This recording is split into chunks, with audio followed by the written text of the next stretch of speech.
Shalom saudara pendengar yang dikasihi Tuhan Yesus Kristus. Selamat siang dan salam sejahtera untuk kita semuanya. Selamat datang kembali di Renungan Rohani pada siang hari ini. Semoga saudara yang terkasih dalam keadaan sehat selalu, kiranya damai dan sukacita Roh Kudus melimpah di dalam hati dan pikiran saudara saat ini. Sebelum kita mulai renungan pada siang hari ini, marilah kita bersama-sama berdoa. Allah Bapa yang baik dan ajaib, Bapa yang bertahta di kerajaan sorga, Bapa yang kami kenal di dalam Tuhan Yesus Kristus.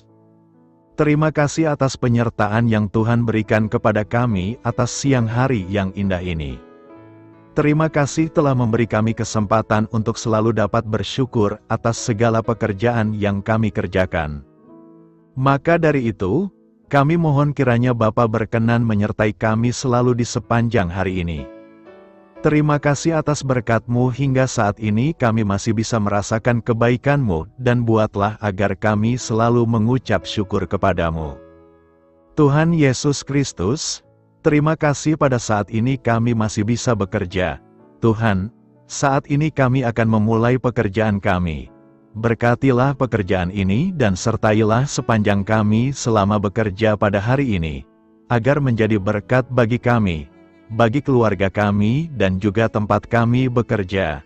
Berkati seluruhnya di siang hari ini, agar berjalan dengan baik dan menjadi berkat untuk kami jalani bersama dengan anak Tuhan yang lainnya. Dalam nama Tuhan Yesus, kami berdoa. Amin. Sahabat pendengar sekalian, bacaan renungan dan ayat emas Alkitab renungan kita siang hari ini dimulai. Nats bacaan kita siang hari ini adalah, aku memandangnya, aku memerhatikannya, aku melihatnya dan menarik suatu pelajaran. Tertulis di dalam kitab Amsal 24 ayat 32, judul renungan kita hari ini adalah Perawatan Hati. Bacaan kita pada siang ini terambil dari kitab Amsal 24 ayat 30 sampai dengan ayat 34.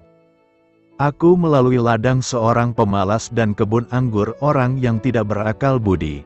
Lihatlah, semua itu ditumbuhi onak, tanahnya tertutup dengan jeruju, dan temboknya sudah roboh. Aku memandangnya, aku memperhatikannya, aku melihatnya dan menarik suatu pelajaran.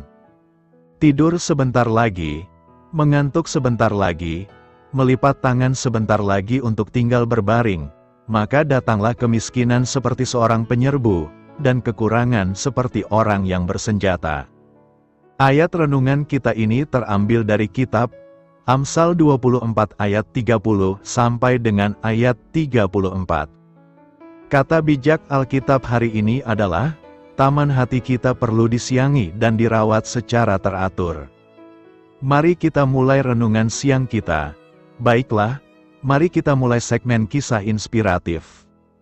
Ayah mertua saya telah mengubah puncak bukit yang berbatu dan tandus di Texas menjadi sebuah rumah yang indah dengan padang rumput hijau yang teduh. Setelah memindahkan ribuan batu, ia menambahkan humus, menanami pohon dan rumput, serta menyiraminya dengan rajin. Sejak ia meninggal, lahan itu menjadi kurang terawat. Sekarang saat saya berkunjung dan bekerja di sekitar rumah itu untuk memerangi tanaman berduri dan semak belukar, saya pun merenungkan kondisi hati saya. Apakah kondisi saya seperti pekarangan yang terabaikan itu, atau seperti ladang dan kebun anggur yang digambarkan dalam Amsal 24 ditumbuhi onak, tertutup dengan jeruju, temboknya sudah roboh, pemiliknya malas dan tidak berakal budi, mungkin telah menunda-nunda pekerjaan yang dapat dikerjakan hari ini untuk bersenang-senang lebih lama. Selain nasihat yang praktis tentang kerajinan dalam bekerja, saya menemukan sebuah cara untuk merawat jiwa saya. Duri keegoisan bertumbuh secara alami di dalam diri saya, sementara buah yang menyenangkan Allah perlu dipelihara secara teratur dan disirami melalui doa, pengakuan dosa, dan ketaatan kepada Tuhan. Tanpa semua itu, tanah hati saya akan terimpit oleh duri kesia-sian dan kerakusan. Jagalah hatimu dengan segala kewaspadaan, tulis Salomo, karena dari situlah terpancar kehidupan, hal itu membutuhkan perawatan yang teratur. Satu dosa kecil, apakah akan membinasakan? Biarkan saja dosa itu maka ia akan berganda, lalu perbuatan dosa terasa biasa. Karenanya, jaga pikiranmu, jangan dikuasai olehnya. Tawar hati pada masa kesesakan. Amsal 24 ayat 10 berkata, "Jika engkau tawar hati pada masa kesesakan, kecillah kekuatanmu." Hidup yang penuh kesesakan hendaknya dihadapi dengan tenang dan menghindari diri dari kesesakan agar tidak tawar hati, sebab tawar hati pada masa kesesakan akan membuat kekuatan kita menjadi kecil. Hidup yang kita jalani adalah hidup yang dinamis. Kadang kita merasa hidup begitu indah, namun kadang juga merasa hidup ini suram. Suramnya hidup biasanya kita alami jika kita berhadapan dengan kesusahan hidup, kesulitan, atau pergumulan hidup lainnya. Pada saat seperti itulah seringkali godaan datang berupa pikiran-pikiran yang membuat kita menjadi tawar hati, dan iblis tentu senang dengan keadaan ini. Ia akan memanfaatkannya untuk membujuk kita menjadi pribadi yang lemah. Tawar hati diartikan sebagai suasana hati yang tidak gembira, tidak bernafsu, tidak bersemangat, atau tidak menaruh perhatian. Tawar hati membuat kita menjadi lemah, tidak memiliki daya. Oleh karena itu, penting bagi kita untuk menjaga agar tidak menjadi tawar hati, terlebih saat kita berada dalam situasi sulit hidup ini. Tawar hati adalah merupakan suatu kondisi emosional negatif atau energi negatif yang akan merusak hidup dan kesehatan seseorang. Tawar hati merupakan akumulatif dari beragam energi negatif seperti patah semangat, pesimis, tidak mempunyai pengharapan, tidak berdaya, putus asa dan perasaan negatif lainnya. Tawar hati dipicu oleh persoalan yang berkaitan dengan kesehatan, masalah finansial, persoalan dalam keluarga, problematika dalam dunia kerja, persoalan sosial yang tidak sehat dan sebagainya.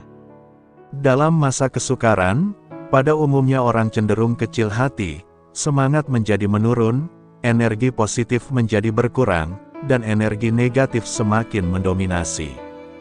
Roh kita menjadi lemah, dan diikuti oleh serangan fisik atau reaksi fisik seperti kaki kehilangan kekuatan, kehilangan daya, kekurangan semangat, kehilangan damai sejahtera dan kehilangan semangat hidup. Amsal 24 ayat 10 ini mengajarkan kepada kita bahwa akan ada saatnya kita mengalami kesesakan akibat masalah-masalah kehidupan. Kita dapat merasakan kesesakan ketika muncul sakit penyakit, bisnis yang tidak berjalan lancar, atau ketika kemalangan terjadi. Ya, kita tidak dapat memilih apa yang akan terjadi dengan kehidupan ini. Namun, kita selalu dapat memilih respons atau sikap kita terhadap segala situasi kehidupan. Kita dapat menghadapi kesesakan hidup dengan pilihan sikap yang terbaik. Menjadi tawar hati atau kehilangan semangat dalam kesesakan memperkecil kekuatan kita. Sebaliknya, menghadapi kesesakan dengan semangat juang yang tinggi akan menghasilkan sesuatu yang baik. Pilihan sikap kita di masa kesesakan akan menentukan masa depan. Hadapi kesesakan dengan semangat juang agar kita muncul sebagai pemenang. Pertanyaan penting yang patut diajukan ialah bagaimana kita mengatasi tawar hati dalam hidup kita. Berdasarkan firman Tuhan, maka ada beberapa cara yang bisa kita lakukan untuk mengatasi rasa tawar hati, yaitu: pertama, menerima kenyataan dari hidup ini. Hidup yang kita jalani adalah hidup yang real atau nyata. Karena hidup kita real atau nyata, maka ada masa di mana kita mengalami keadaan yang baik, tetapi juga ada saat di mana kita mengalami keadaan yang buruk. Artinya, bahwa dalam realita kehidupan kita sesungguhnya ada beragam musim, dan kita tidak bisa menghindarinya. Ada banyak orang yang tidak siap menerima kenyataan yang terjadi dalam hidupnya. Itu sebabnya banyak orang ingin menghindar dari hal-hal yang tidak sesuai dengan harapannya, bahkan berusaha untuk meniadakannya. Memang pada umumnya kita ingin supaya berada pada musim yang baik, musim yang sesuai dengan keinginan kita. Sikap inilah yang pada akhirnya mendatangkan kekecewaan dan kepahitan serta menjadi tawar hati. Bahkan timbul sikap yang mempersalahkan Tuhan. Sebagai pembawa damai, kita harus mengerti dan memahami bahwa sesungguhnya Tuhan tidak menjanjikan hidup kita berjalan mulus, hidup kita bebas dari masalah. Yang Alkitab tegaskan bahwa Tuhan berjanji untuk senantiasa menyertai kita pada masa-masa sukar di hidup kita. Tuhan berjanji untuk memberikan pertolongan yang kita butuhkan. Kedua, kita harus memperkuat manusia roh kita. Jika engkau tawar hati pada masa kesesakan, kecillah kekuatanmu. Kata kekuatan dalam ayat ini bukan berbicara fisik atau materi, tetapi berbicara tentang kejiwaan. Orang yang berfisik besar atau orang yang berfinansial limpah belum tentu kuat ketika menghadapi persoalan hidup. Dan kata kesesakan bukan identik dengan kekurangan saja, tetapi juga keadaan yang kecukupan. Jadi kesimpulannya, kesesakan bisa terjadi kepada siapa saja. Seringnya orang Kristen mengabaikan pembangunan kerohanian dan lebih mementingkan kebutuhan jasmani. Mereka berpikir bahwa kekuatan hidupnya bersumber kepada jasmaninya. Kesehatan dan kedewasaan rohani itu sangat penting untuk menghadapi persoalan-persoalan dalam hidup kita, sebab musim hidup selalu berganti, namun seringkali kita mengabaikannya. Kualitas rohani kita akan tampak ketika kita diperhadapkan dengan masalah. Kita tidak akan pernah tahu perubahan musim hidup kita, tetapi kita bisa mengantisipasinya dengan membangun kekuatan kerohanian kita sehingga tidak mudah putus asa ketika musim kering itu tiba. Sama-sama umat Tuhan, tetapi kadar iman yang dimiliki masing-masing orang tidaklah sama. Seperti contohnya iman Daud dengan saudara-saudaranya. Ketika tentara Israel diperhadapkan dengan Goliat, iman Saul dan saudara-saudara Daud menciut. Tetapi sebaliknya iman Daud bertambah kuat, sehingga Daud hanya membutuhkan umban kecil untuk membunuh Goliat. Sekecil apapun yang kita miliki jika disertai dengan iman, maka apa yang tidak mungkin akan menjadi mungkin. Jangan mudah patah semangat sebab ada Tuhan yang selalu menolong kita dan tidak ada yang mustahil bagi orang percaya. Ketiga, kita harus belajar untuk mengucap syukur dalam semua situasi. Bersyukur dalam segala hal itu adalah kehendak Tuhan. Artinya dalam keadaan baik maupun buruk tetap bersyukur. Bersyukur artinya kita mempercayai apa yang sedang terjadi dalam hidup kita semua atas seizin Tuhan dan tidak ada sedikit pun keraguan. Ayub adalah contoh pribadi yang bersyukur dalam segala hal. Di saat senang maupun susah, Ayub mengawali ucapannya dengan pujian. Bersyukur menjadi kunci kekuatan kita, sebab dengan bersyukur membuktikan bahwa kita percaya kepada Tuhan dan disitulah Roh Kudus memberi kekuatan kepada kita untuk tetap tegak berdiri. Orang yang tidak pernah bersyukur, sesungguhnya mereka kurang percaya. Sebaliknya, orang yang selalu bersyukur mereka adalah orang-orang yang beriman kepada Tuhan dan mampu menyerahkan dan mempercayakan hidupnya kepada Tuhan sehingga tidak tawar hati di waktu kesesakan. Ingatlah juga firman Tuhan dalam Amsal 17 ayat 22. Hati yang gembira adalah obat yang manjur, tetapi semangat yang patah mengeringkan tulang. Karena itu, mari tumbuhkan kegembiraan dalam hati, dan pelihara semangat, agar kita tidak menjadi tawar hati, dan kehilangan kekuatan hidup. Orang yang tak mengendalikan diri. Amsal 25 ayat 28 berkata, bagaikan kota yang roboh temboknya, demikianlah orang yang tak dapat mengendalikan diri. Pengendalian diri itu amat penting, ia menentukan jatuh bangun seseorang, seperti tembok kota menentukan jatuh bangun sebuah kota. Jika tembok kota berdiri kokoh, kota aman terlindung, warganya bisa membangun kehidupan. Selama kita bisa mengendalikan diri, hal-hal buruk terhindari, kita punya peluang membangun kehidupan pribadi maupun kehidupan bersama. Tetapi jika kita tak bisa mengendalikan diri, hal-hal buruk terjadi, kehidupan pribadi maupun bersama terganggu atau hancur. Orang yang tak dapat mengendalikan diri adalah seperti kota yang roboh temboknya, kata Amsal. Kota yang roboh temboknya adalah kota yang mudah ditaklukkan musuh, sebab tembok adalah sarana pertahanan yang ampuh pada zaman itu. Mengendalikan diri ibarat tembok bagi hidup kita. Dalam Alkitab ditemukan berbagai contoh kegagalan hidup manusia karena tidak dapat mengendalikan dirinya. Simpson, yang tidak dapat menahan nafsunya terhadap wanita, tidak dapat menjadi alat sepenuh bagi Tuhan. Ini juga terjadi atas Daud yang tidak dapat menahan nafsunya, sehingga mengambil Batsyeba, istri Uria. Contoh yang lain adalah Achan, yang tidak tahan melihat kekayaan perak, jubah dan sebatang emas, sehingga ia mencurinya, dan akibatnya ia membinasakan dirinya sendiri dan keluarganya. Hal yang sama juga dialami oleh Yudas yang tidak tahan menahan diri terhadap keinginan untuk memiliki uang banyak, sehingga ia menjual gurunya sendiri. Masih banyak contoh dalam Alkitab yang menunjukkan bahwa ketidakmampuan mengontrol diri atau menahan nafsu sangat berbahaya. Pada zaman kita ini, kenyataan tersebut banyak kita saksikan, dengan banyaknya berita-berita yang menyedihkan tentang jatuhnya anak-anak Tuhan atau hamba-hamba Tuhan, karena tidak menguasai diri. Namun entah mengapa, pengendalian diri sering dimaknai sebatas tindakan menjauhkan diri dari hal negatif, dari bersikap tak benar, dari berperilaku tak bertanggung jawab, menjaga diri agar tak mudah marah, tak bersikap gegabah, tidak bertindak impulsif, dan sebagainya. Sebatas itukah mengendalikan diri? Mengendalikan atau menguasai diri berarti menahan diri untuk tidak melakukan suatu keinginan. Bila hidup kita dikuasai oleh keinginan duniawi, kita akan mudah untuk terjerumus ke dalam dosa. Itu berarti tembok pertahanan kita roboh.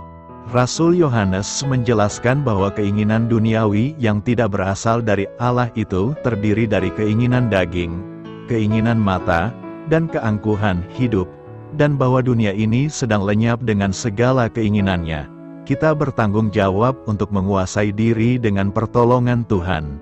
Kitab Amsal menjelaskan bahwa orang yang bisa menguasai diri adalah orang yang perkasa, sedangkan orang yang tidak dapat menguasai diri gampang jatuh oleh godaan dosa. Kita memerlukan kekuatan Allah untuk dapat menguasai diri dalam segala hal. Kita bersyukur karena Roh Kudus berkenan untuk berdiam dalam diri setiap orang percaya serta memunculkan buah penguasaan diri. Penguasaan diri akan memungkinkan kita untuk bisa terus bertumbuh menjadi semakin dewasa di dalam Kristus, sehingga kita dapat menampilkan karakter seperti Kristus dalam kehidupan kita dan tembok pertahanan kita akan kokoh. Adalah penting sekali bagi orang percaya untuk memiliki penguasaan diri dalam segala hal. Penguasaan diri adalah bagian dari buah roh. Orang yang memiliki penguasaan diri akan mampu menjaga dirinya terhadap segala pengaruh dan menjauhkan diri dari segala jenis kejahatan. Karena itu penulis Amsal sangat mengapresiasi tinggi orang yang memiliki penguasaan diri yang baik. Orang yang sabar melebihi seorang pahlawan, orang yang menguasai dirinya, melebihi orang yang merebut kota. Daud adalah salah satu contoh orang yang memiliki penguasaan diri dalam hidupnya. Sekalipun punya kesempatan besar untuk balas dendam terhadap Saul saat berada di dalam gua, tapi ia dapat menguasai diri, sehingga ia mengurungkan niat untuk menghabisi Saul. Alkitab mencatat, berdebar-debarlah hati Daud, karena ia telah memotong punca Saul. Lalu berkatalah ia kepada orang-orangnya, "Dijauhkan Tuhanlah kiranya daripadaku untuk melakukan hal yang demikian kepada tuanku, kepada orang yang diurapi Tuhan, yakni menjamah dia, sebab dialah orang yang diurapi Tuhan." Dalam situasi aman dan nyaman mungkin orang dapat mengendalikan dirinya dengan baik. Tetapi ketika situasinya sedang tidak baik dan tidak seperti yang diharapkan, orang-orang yang awalnya dikenal begitu sabar, kalem atau lemah lembut, secara drastis bisa berubah menjadi orang yang sangat emosional, amarahnya meledak-ledak. Oleh sebab itu Tuhan memperingatkan murid-muridnya saat berdoa di Taman Getsemani, "Berjaga-jagalah dan berdoalah, supaya kamu jangan jatuh ke dalam pencobaan. Roh memang penurut, tetapi daging lemah." Seringkali kita menjadi begitu emosional, marah tak terkendali, bukan karena masalah yang kita hadapi terlalu besar, namun karena kita tidak dapat mengendalikan diri sendiri. Cara yang tepat untuk bisa mengendalikan diri adalah menyediakan lebih banyak waktu untuk berdoa dan bersekutu dengan Tuhan. Dengan berdoa kita akan menjadi tenang dan berada dalam pimpinan Roh Tuhan, sehingga perkataan dan perbuatan kita terkontrol. Selain itu, teruslah berlatih untuk meningkatkan keterampilan dalam mengelola emosi kita. Ingatlah, untuk memiliki penguasaan diri ada harga yang harus dibayar, yaitu rela hati untuk dipimpin oleh Roh Kudus. Karena itu, bergaul kariblah dengan Tuhan dan Roh Kudus adalah satu-satunya cara untuk kita bisa memiliki penguasaan diri. Apa maksudnya dengan hikmat sebuah rumah dibangun? Raja Salomo adalah salah satu pengembang properti paling produktif dalam sejarah Alkitab, dan lebih dari memenuhi syarat untuk mengatakan, dengan hikmat, sebuah rumah dibangun. Dia membangun rumah Tuhan, atau bait suci di Yerusalem di Gunung Moria, sebuah proyek besar yang memakan waktu 7 tahun, dan ternyata menjadi salah satu keajaiban dunia kuno. Dia juga membangun istananya yang megah, rumah hutan Lebanon, serta taman, jalan, tembok, infrastruktur, dan banyak gedung pemerintahan. Namun tempat tinggal fisik bukanlah satu-satunya bangunan yang ada dalam pikiran Salomo ketika dia berkata, dengan hikmat sebuah rumah dibangun, dan melalui pengertian rumah itu didirikan, melalui pengetahuan kamarnya dipenuhi dengan harta yang langka dan indah. Salomo memahami bahwa keutamaan hikmat mempunyai sifat-sifat yang membangun dan memberi kehidupan.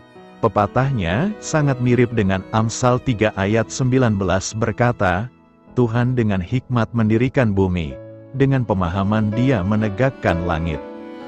Kebijaksanaan memulai kehidupan, menghasilkan buah, dan meresmikan keajaiban kreatif.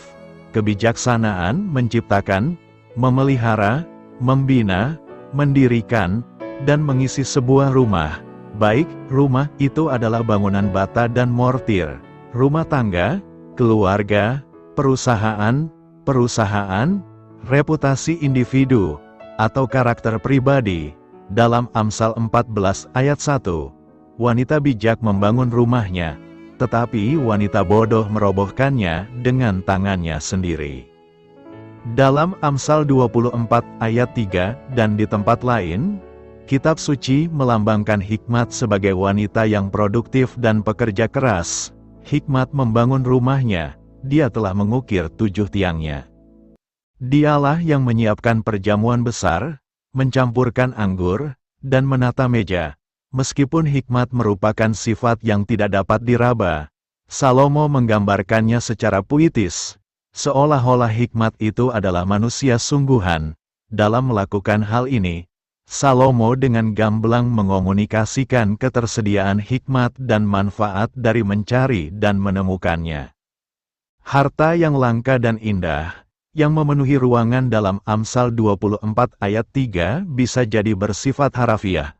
Orang bijak akan menangani keuangan dengan baik, namun juga melambangkan berkat seperti keharmonisan, persatuan, hubungan keluarga yang penuh kasih, dan rasa aman, perlindungan, kesejahteraan, dan stabilitas. Harta yang berharga dan minyak ada di kediaman orang bijak, kata Amsal 21 ayat 20. Alkitab mengatakan bahwa orang percaya adalah rumah Tuhan. Melalui hikmat, kita sebagai anak-anak Allah dibangun menjadi rumah yang kokoh dan aman bagi Tuhan. Tetapi Kristus, sebagai anak, bertanggung jawab atas seluruh rumah Allah, dan kita adalah rumah Allah, asal kita tetap tabah dan teguh dalam pengharapan kita dalam Kristus. Rasul Paulus mengajarkan bahwa kita adalah anggota rumah tangga Allah, yang dibangun di atas dasar para rasul dan para nabi.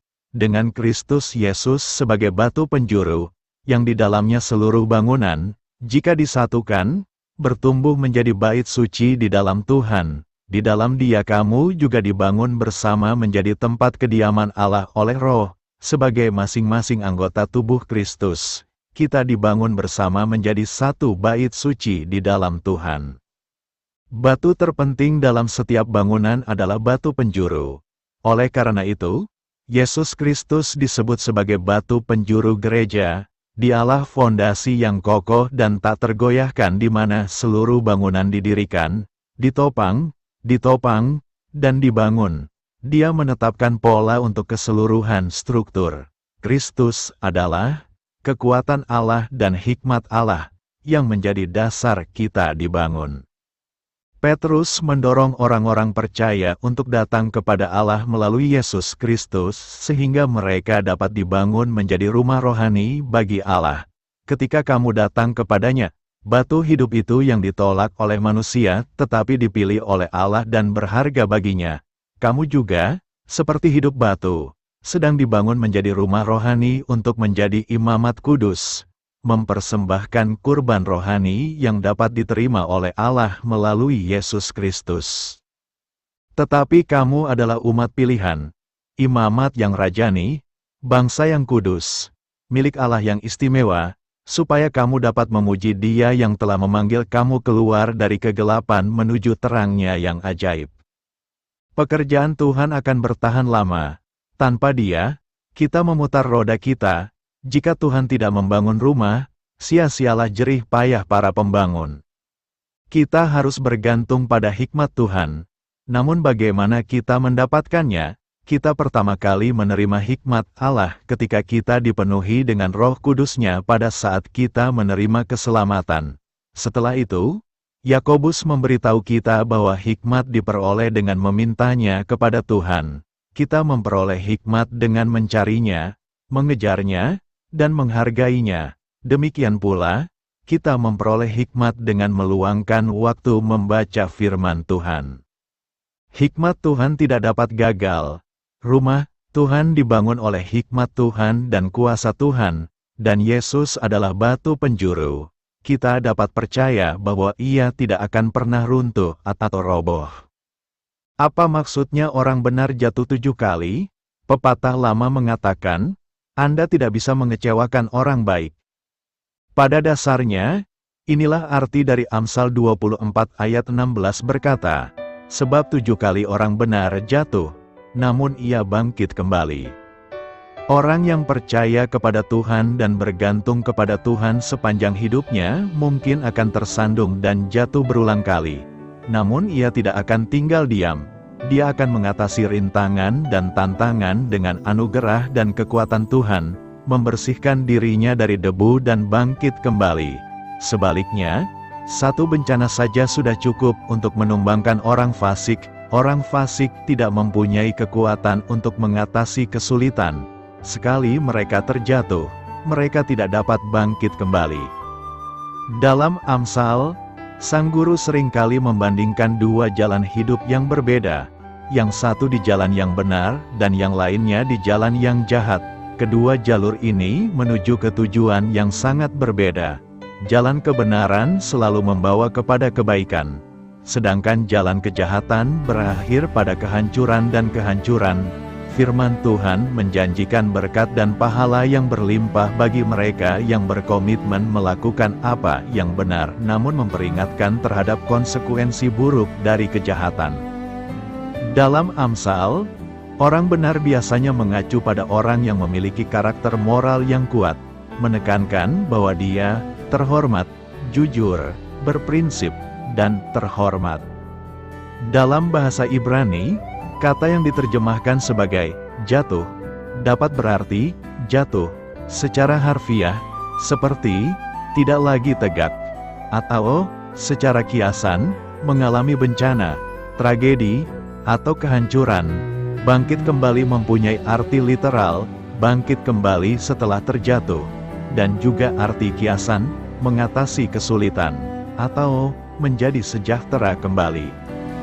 Makna dari terjatuh 7 kali dapat merujuk pada terjatuh berkali-kali atau sering. Namun angka 7 seringkali menjadi simbol kelengkapan atau kesempurnaan dalam kitab suci.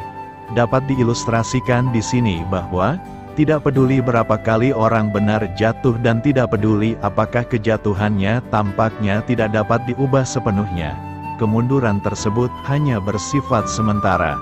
Dia ditakdirkan untuk bangkit kembali. Ketahanan adalah salah satu berkah bagi mereka yang memilih hidup benar karena Tuhan ada di pihak mereka. Tuhan mengarahkan langkah orang saleh. Dia senang dengan setiap detail kehidupan mereka. Sekalipun mereka tersandung, mereka tidak akan pernah jatuh, karena Tuhan memegang tangan mereka.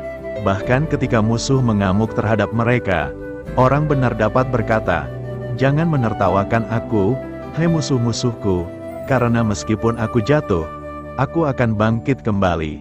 Sekalipun aku duduk dalam kegelapan, Tuhan akan menjadi terangku." Wahyu lain yang perlu dipahami dalam orang benar jatuh 7 kali adalah bahwa orang saleh akan menghadapi masalah dan kesukaran. Dalam hidup, umat Allah tidak dijanjikan kebebasan dari kekhawatiran, kehilangan, pencobaan, atau serangan musuh duniawi. Meski begitu, Tuhan menjaga anak-anaknya. Dia berjanji untuk menyertai kita dalam kesulitan kita, untuk melepaskan kita, dan menghormati kita. Kita dapat percaya sepenuhnya kepada Tuhan karena Dia menyelamatkan kita dari segala kemalangan. Tuhan menyelamatkan mereka yang mengasihi Dia dan melindungi mereka yang mengakui nama-Nya. Orang benar berseru kepada Tuhan, dan Dia menjawab mereka. Kita mungkin terjatuh 7 kali, namun Tuhan mendengar tangisan kita.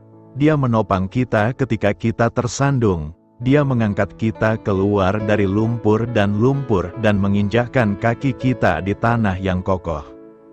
Orang beriman tidak perlu khawatir ketika orang jahat berkomplot melawan mereka karena Allah akan membangkitkan orang benar dari kekalahan berkali-kali. Demikian pula kita tidak boleh membiarkan kekurangan dan kegagalan membuat kita putus asa dan patah semangat. Kemenangan akhir kita atas setiap musuh, termasuk dosa dan kematian, dijamin melalui Yesus Kristus, Tuhan kita. Kita akan melakukan banyak kesalahan dalam perjalanan iman ini. Namun Tuhan akan memberi kita kekuatan untuk bangkit, memulai kembali, mencoba lagi, dan berhasil. Orang yang saleh 7 kali terjatuh, namun ia bangkit kembali. Dengan hikmat rumah didirikan. Amsal 24 ayat 3-4 berkata, dengan hikmat rumah didirikan, dengan kepandaian itu ditegakkan, dan dengan pengertian kamar-kamar diisi dengan bermacam-macam harta benda yang berharga dan menarik. Rumah di sini bukan berbicara hanya mengenai masalah rumah dalam bentuk harfiah, seperti rumah yang didirikan dari batu, pasir, kayu, rangka besi, dan berbagai bahan bangunan lainnya. Tapi, rumah di sini berbicara akan sesuatu yang lebih luas, yaitu sebuah kehidupan. Sebuah kehidupan yang baik, haruslah didirikan atas hikmat, ditegakkan dengan kepandaian, dan kehidupan itu selanjutnya diisi dengan berbagai hal berharga. Tidak hanya atas satu hal saja, melainkan berbagai hal berharga. Berharga buat hidup kita sendiri, berharga buat sesama, berharga buat bangsa dan negara, dan tentunya berharga di mata Tuhan. Inilah sebuah pelajaran penting dari penulis Amsal akan betapa berharganya sebuah kehidupan. Adalah penting bagi kita semua untuk memiliki hikmat agar dapat memaksimalkan segala potensi yang telah Tuhan berikan dalam hidup kita dengan bijaksana.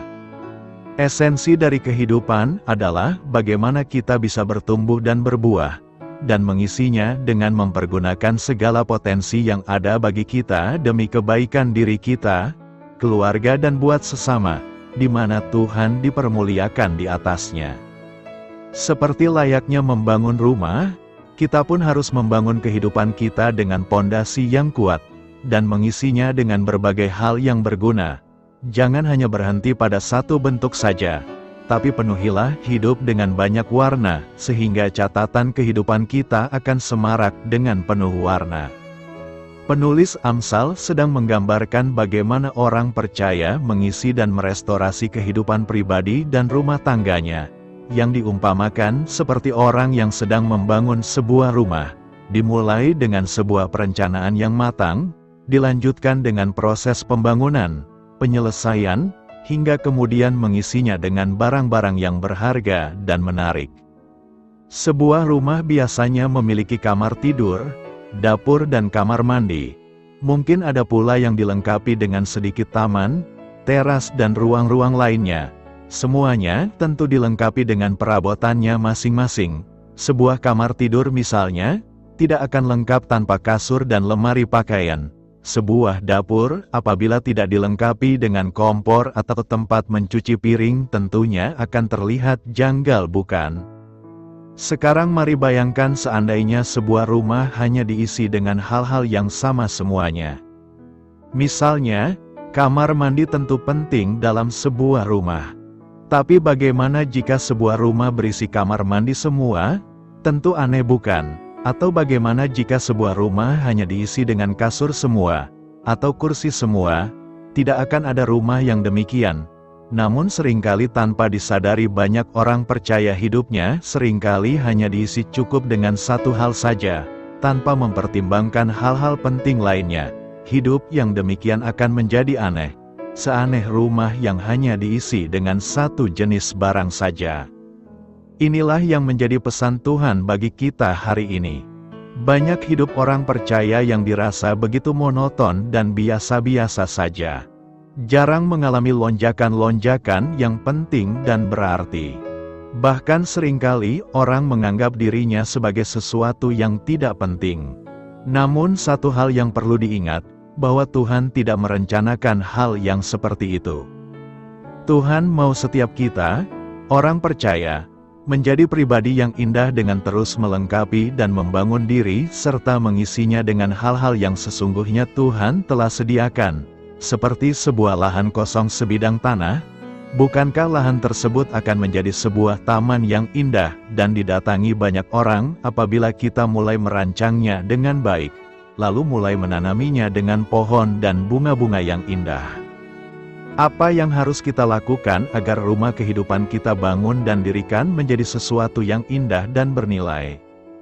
Pertama, kita harus bersedia untuk terus membangun dan memperlengkapi diri. Ada orang yang menuntut ilmu, namun tidak diaplikasikan sama sekali untuk memberkati sesama. Ada orang yang memiliki kesempatan dan waktu, namun tidak mau menambah-nambahkan sesuatu yang berguna untuk melengkapi kehidupannya. Ada orang-orang yang setiap hari mengambil keputusan, namun enggan bersekutu kepada Tuhan untuk memohon hikmat dan tuntunan. Sebagai manusia, kita semua sesungguhnya telah dilengkapi Tuhan secara khusus dengan berbagai talenta, karunia dan kemampuan tersendiri yang tentunya bisa kita aktifasi dan pakai dalam kehidupan kita untuk memberkati sesama dan memuliakan Tuhan. Rumah bagi kebanyakan orang sudah dianggap bukan lagi sekedar tempat untuk berteduh dari panas terik dan hujan ataupun tempat untuk tinggal semata-mata.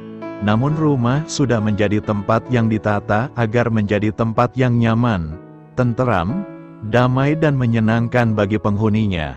Artinya, sebuah rumah yang dimaksud penulis Amsal ini selain menekankan sisi perencanaannya, juga menekankan isi dan suasana serta penataan dan pemilihan hal-hal apa yang selanjutnya akan diisikan ke dalamnya. Kedua, kita harus bersedia untuk terus membangun dan memperindah rumah tangga. Jangan menyalahartikan kalimat pada nas hari ini bahwa kita harus membelikan banyak-banyak hadiah dan mengisi rumah dengan barang-barang mahal demi menyenangkan anggota keluarga. Namun yang dimaksud adalah mulai percantik keluarga Anda dengan memberikan cinta kasih sebagaimana yang Tuhan telah berikan. Cinta itu bukanlah sekedar perasaan, tetapi keputusan. Putuskan untuk mencintai pasangan kita tanpa syarat. Kasih yang sejati juga bukanlah sekedar didasarkan pada emosi. Emosi hanyalah sebuah perasaan yang timbul akibat kerja hormon dan hanya bertahan beberapa saat. Untuk itu, kita harus memutuskan dan berkomitmen untuk mengasihi pasangan kita tanpa mengharapkan balasan. Seharusnya suasana sorga itu tidak jauh dan dapat kita hadirkan dalam rumah tangga kita. Mulai dengan menanamkan pentingnya firman Tuhan dalam keluarga kita, sehingga kita memiliki anak-anak yang takut akan Tuhan. Sebagai pasangan, kita perlu mengenali kebutuhan dasar pasangan kita. Kasih itu dimulai dengan memenuhi kebutuhan dasar pasangan kita. Melalui itu, anak-anak dapat melihat contoh nyata dari kasih yang ada pada orang tua mereka. Lewat hal ini, dapat tercipta atmosfer sorgawi dan keluarga kita dapat menjadi dampak yang baik bagi keluarga-keluarga yang lain. Karena itu, dirikanlah sebuah kehidupan yang berharga setiap hari di rumah kita masing-masing. Selamat berkarya untuk Tuhan. Doa saya menyertai saudara sekalian. Saya memberkati Anda agar sewaktu Anda mencarinya dari Dia, Bapa Surgawi Anda akan memberikan bagi Anda roti harian Anda. Dalam nama Yesus Kristus, Tuhan yang berkuasa atas alam semesta dan menuntun kita kepada iman yang menyelamatkan, Tuhan Yesus menyertai senantiasa. Tuhan memberkati. Amin.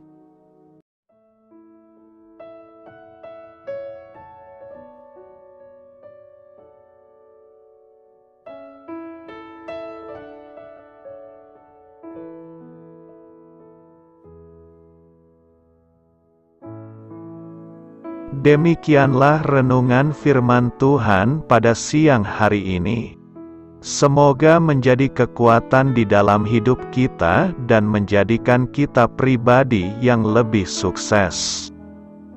Sebelum kita memulai aktivitas hari ini, marilah kita berdoa.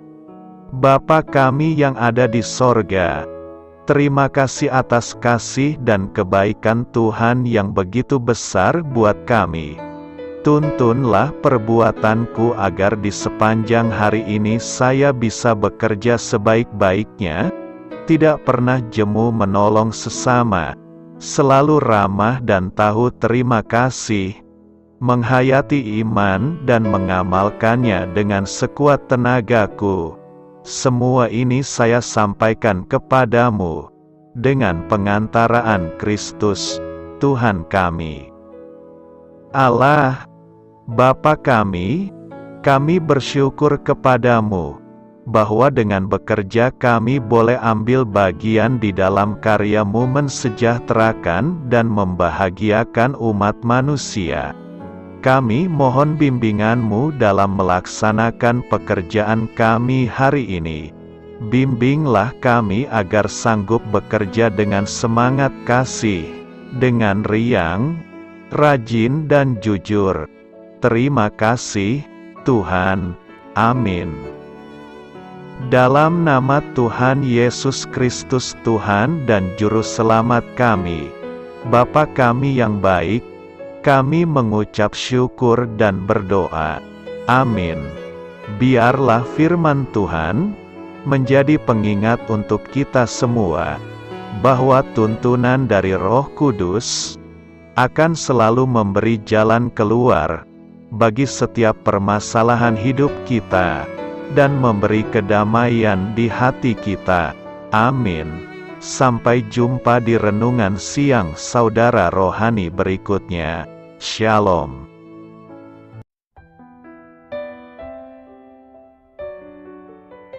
Halo untuk semua pendengar saudara rohani yang terkasih di dalam nama Tuhan Yesus Kristus dimanapun berada.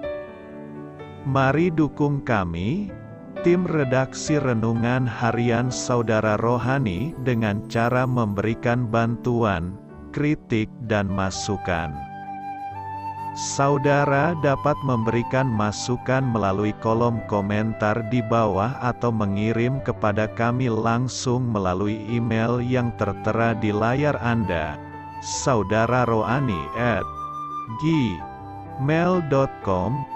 Jika saudara terberkati melalui renungan ini, saudara dapat mendoakan kami dan memberikan bantuan lainnya dengan mengirim email kepada kami. Saya berdoa agar saudara sekalian bahagia dan sehat selalu. Amin.